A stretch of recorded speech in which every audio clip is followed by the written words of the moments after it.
presidente ng Create a Job for the Disabled. Ayan, palakpakan natin siya. Good morning. Kumusta po kayo lahat?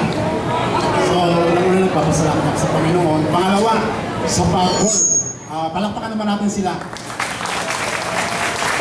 Special mention kay Mr. Henry Reyes, kay Sir Dan Ramos, kay Ma'am Sheila Policarpio, kay Bambi, pati kay Benchay.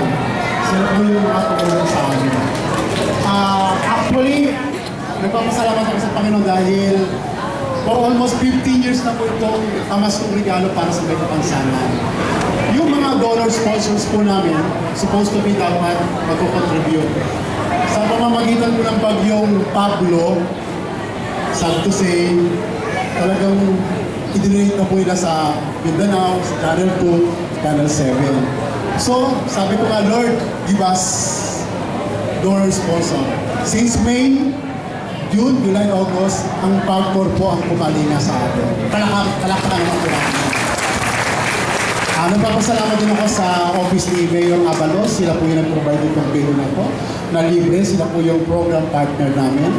At tulad din po ng PIDAD, Persons with Disability Affairs Division. Sila rin po ang program partner. Yung Manila Social Welfare District 5 at District 6. Sila din po ang social partner namin.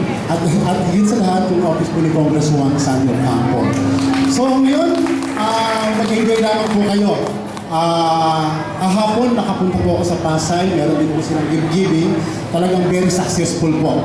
So, lahat ng pasasalamat, binabalik ko sa Panginoon. Sabi nga ni Manny Pacquiao, mamaya laro na, may laban po siya. Sa pamamagitan ng biyaya, habang awa lang tayo, umaasa sa Panginoon. So, to God be the glory. So, enjoy the show at magandang umaga po sa inyo.